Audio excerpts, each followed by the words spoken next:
Hello बच्चों, चलिए प्रश्न को देखते हैं। प्रश्न है द्विघात समीकरण में के का ऐसा मान ज्ञात कीजिए कि उसके दो बराबर मूल हो, या अर्थात उसके मूल जो है वो क्या हो, बराबर हो। तो समीकरण दी गई है हमें द्विघात 2x का वर्ग योग के x योग 3 बराबर 0। प्रश्न को हल करें उससे पहले जो प्रश्न की मुख्य अवधारणा है उस पर विचार कर लेते हैं। तो इस प्रश्न के लिए जो मुख्य अवधारणा है वह हो जाएगी द्विघात समीकरण, अर्थात हम यहाँ पर यह देखेंगे कि द्विघात समीकरण क्या होती है। तो द्विघात समीकरण तो वे समीकरण जो ax का वर्ग योग bx योग c बराबर 0 के रूप में हो, द्विघात समीकरण कहलाती है। अब समीकरण दी गई है 2x का वर्ग योग के x योग 3 बराबर 0। अब जैसा कि प्रश्न में दिया गया है कि हमें k का ऐसा मान ज्ञात करना है कि उसके दो मूल क्या हो, बराबर हो, या दो बराबर मूल हो।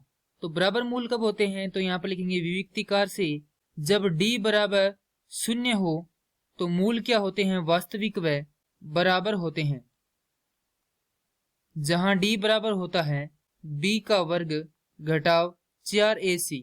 अब यहाँ पर b, a व c ये क्या है, तो हम यहाँ पर जो समीकरण दी गई है उसका यदि हम इस मुख्य अवधारणा वाले समीकरण से तुलना करते हैं तो हमारे पास a का मान आता है 2, b का मान आएगा k और c का मान आएगा 3।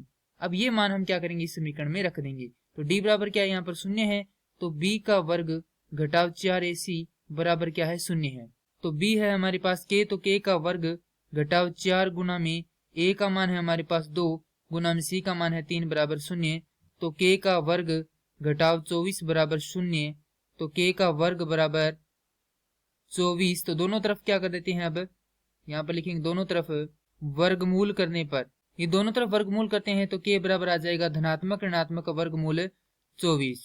और यही क्या है, हमारे प्रश्न का उत्तर है। मैं आशा करता हूं कि यह प्रश्न आपको समझ में आया होगा। धन्यवाद।